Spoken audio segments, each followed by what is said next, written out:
of Fame Museum, along with Speedway historian Donald Davidson. I'm Mike King, and this is another edition of Indy 500, The Classics. Talking about the 1982 race today, Donald. Interestingly enough, the results from the 81 race had only been finalized about 6 months prior to the month of May in 1982. Yeah, that was a controversy, and one that we wanted to forget. And there's been several times in history where there's been a 500 that just hasn't worked out very well. And it's in your memory until the next one comes around, and you hope that that will be a good one so that it will carry you over for another year. And 1981 was one that we really didn't care to remember too well because of the controversy over the finish. In 1982, we really needed a good race, and by golly, we got one. And the entire month of May went very, very well, as we'll see in qualifications. Starting out in early May, the problems of shaking down a new car are much the same as those experienced in each preceding year, except that this year we're going a little faster. The car is a little safer, but the hand holding the wheel is still subject to the same old errors.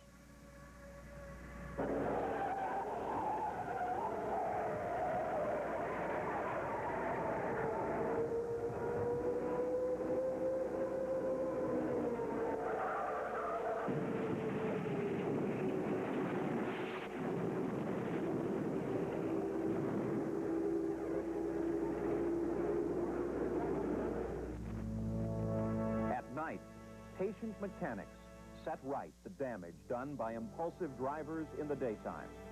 Sometimes, as on Friday before the first qualifying weekend, it's a vigil that lasts all night.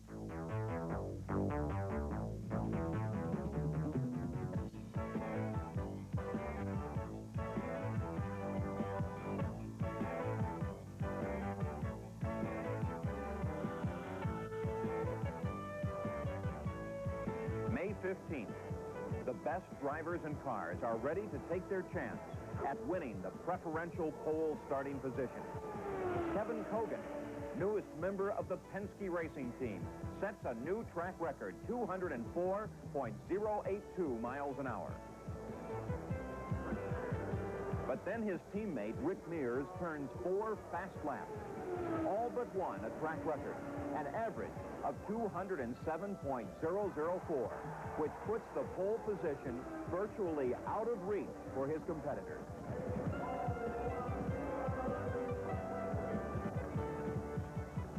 Roger Mears has qualified, and his wife, Carol, has scrambled eggs on her hat. Roger has none. Easy to tell who's the boss in this family. Gordon Johncock of Coldwater, Michigan, the 1973 winner, posts 4 laps at well over the 200-mile-an-hour mark. His average is 201.884, good for the middle of the second starting row.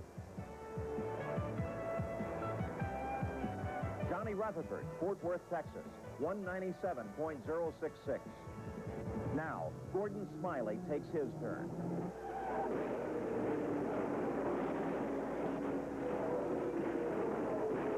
In an instant, a car is destroyed, and the life of a promising young driver comes to an end. There is a hush over the entire speedway. Racers gather in silent mourning for a friend. But the selection for the starting field goes on. Pancho Carter logs 198.95. Mario Andretti over the 200-mile-an-hour mark, 203.172. Ron McQueenie takes a speedway record picture for every qualifier. This time it's Tom Sneva, 201.027. 47-year-old men aren't really supposed to drive over 200 miles an hour, but A.J. Foyt does, 203.332 to be exact, and that puts him on the outside of the front row. Jose Garza finally makes the field on his 3rd attempt. Qualifying draws to a close. Anxious hopefuls take to the track to see if they can coax just enough speed to make the field.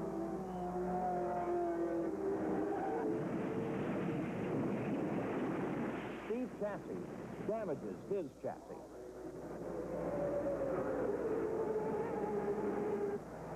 There are the Whittington brothers, 3 of them. They have 3 yellow cars. All 3 are qualified, and a new legend has been created.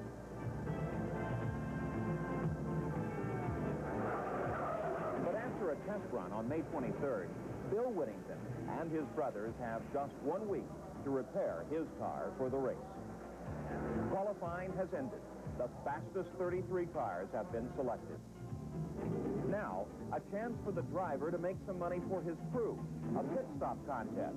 Mears' crew, servicing the Gould Charge Penske, is timed at just under 14 seconds.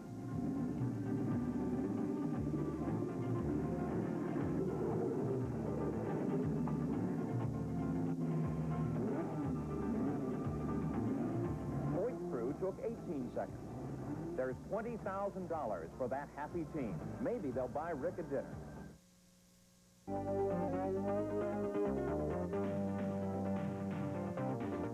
So young Rick Mears is the man on the inside of row one. A very fast qualifying session for him, as always. And we were off to that good start that you talked about for the May month. However, the start of this race left a little to be desired. Yeah, as we said at the top of the show, we really needed a good race in '82 to get rid of the memories of the unfortunate controversy that followed '81.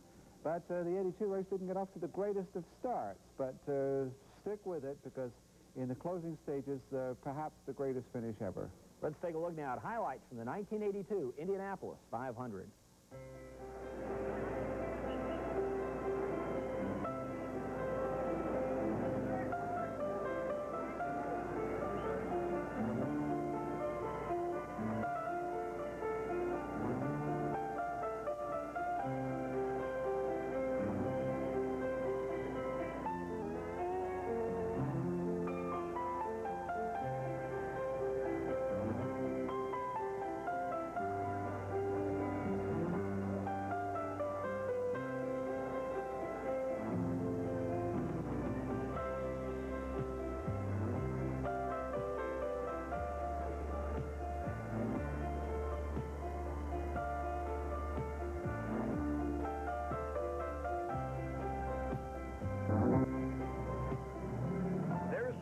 In his 1952 Cummins diesel. Sam Hanks drives his George Sally winning creation from 1957. And in 1952, Troy Ruttman, driving for J.C. Agajanian, was the youngest driver in history to win. 1962 winner Roger Ward used to race against a rookie named Rutherford.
comes down to take the green flag, but something's wrong.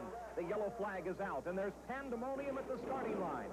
Kevin Cogan suddenly veered to his right, hitting Foyt, then shot back across the track into the wall where Andretti T-boned him. Roger Mears, trying to avoid the mess, is run over the top by Dale Whittington.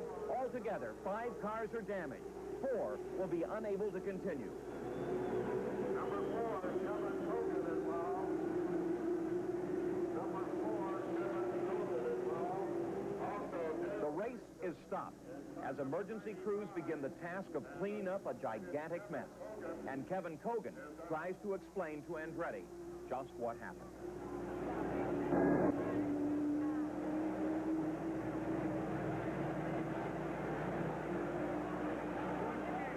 Roger Mears is involved in car number 31. Dale Whittington. Roger Mears has a few salty comments about the situation. Mr. Foyt and Mr. Andretti discuss the matter. Mr. Cogan's name is mentioned frequently. The race is over. Then a cheer goes up. Foyt's crew have made the repair.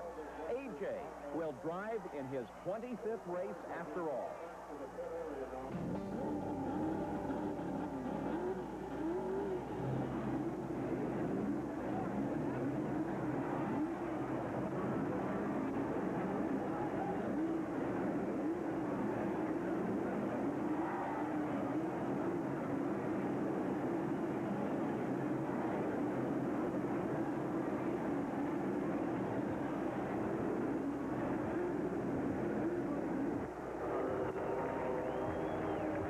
Front row has only 2 cars. Similar gaps exist in the pack where damaged cars have dropped out.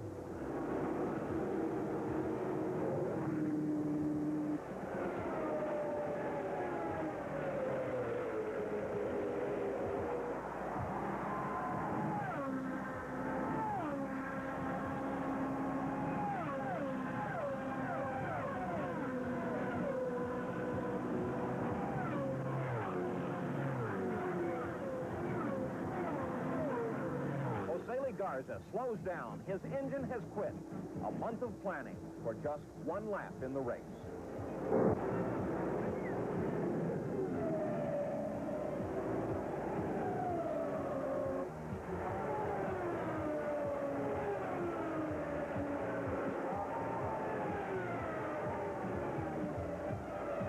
It's Foyt, Mears, John Cox, Sneva, and Don Whittington.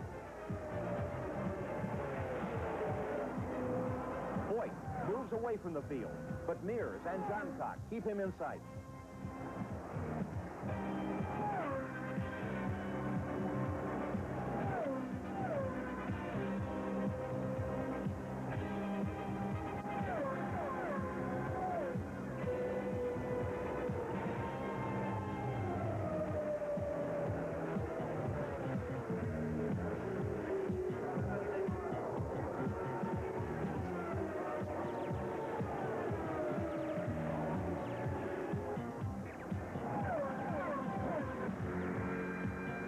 Foyt continues to dominate the race for 22 laps, then heads into the pits for service.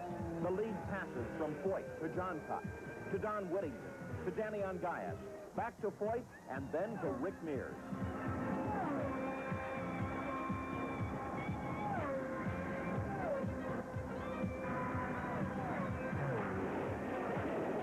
On the main straightaway, it's Tony Bentonhausen spinning and stopping in front of the pits on lap 40.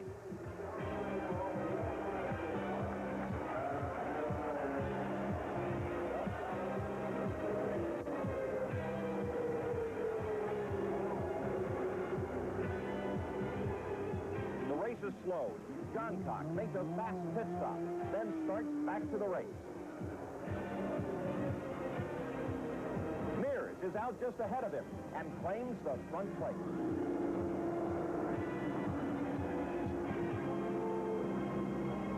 When the green flag comes out, Tom Sneva is in front.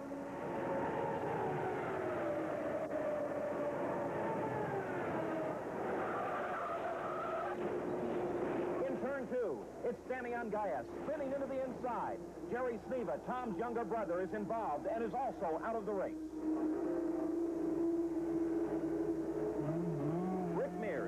for service. So does Gordon Johncock.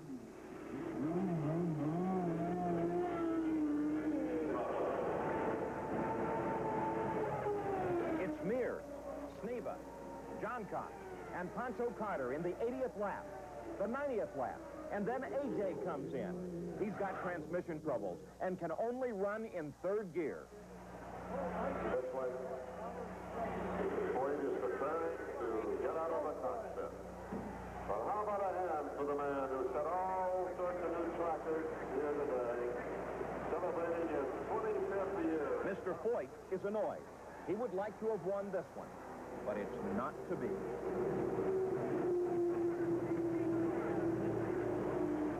Now Foyt's going to work on it himself. Hey, partner. Report that. ABC. Even gentle persuasion with a hammer doesn't help. Now the race has settled down to a duel between Rick Mears and Gordon Johncock.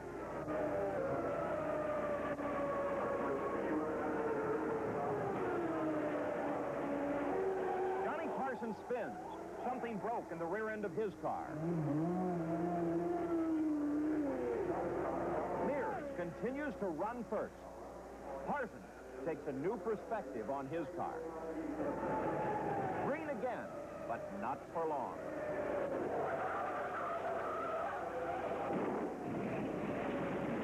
Rookie Danny Sullivan crashes at the start of the main straightaway. He's okay, but the race is slowed for 5 laps. Al Unser is running 5th. Rutherford is 6th. And Johncock and Mears are at it again. Johncock keeps a slim lead.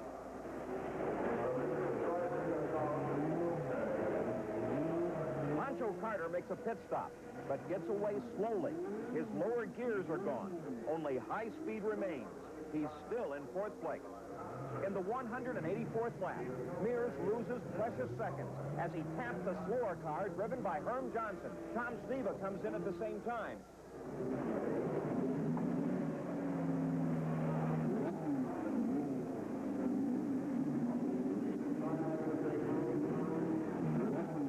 Mears' pit stop time is 18.4 seconds. He takes on a full fuel load, more than is needed to go the distance.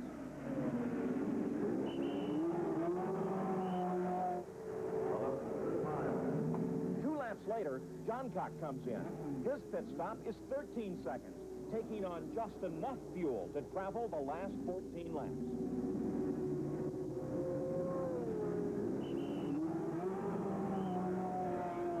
Laps to go.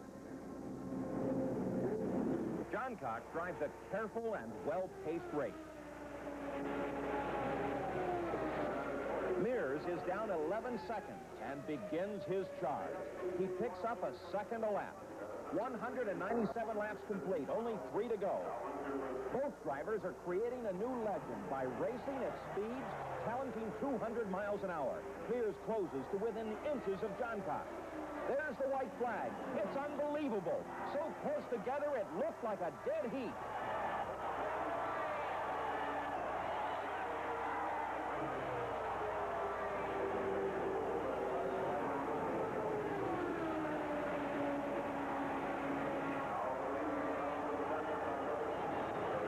Mears tries. Oh, how he tries. But this 500 belongs to Gordon Johncock. And there it is, the closest finish in Speedway history. Just a car length and a few feet. A legend is born.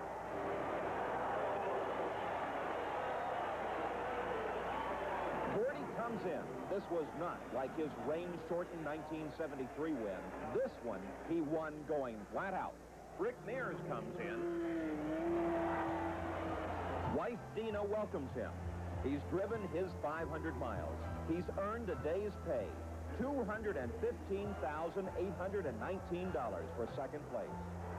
Pancho Carter, third, wins $103,559. Tom Sneva, $88,309. Don Whittington, $57,159. Johnny Rutherford, $50,329. And Gordon Johncock, his second win, $290,609. Second time in his career, Gordon Johncock is celebrating victory here at the Indianapolis Motor Speedway. And Donald, he's doing that in a car that's very near and dear to the hearts of many of those here in Indianapolis. Yeah, certainly, and a very popular victory and very deserving for Gordon Johncock because he'd won the tragic 1973 race that nobody wanted to remember. And now he had won the race that nobody could ever forget. And in a car that not only was this the last winning car to be built in the United States, it was built just a very short distance from the racetrack. By the way, that finish stood as the closest finish in 500 history until 1992, when you'll remember Al Unser Jr. beating Scott Goodyear to the yard of bricks by just thousandths of a second. Well, for Donald Davidson, I'm Mike King. We hope you'll join us next time for another look at Indy 500.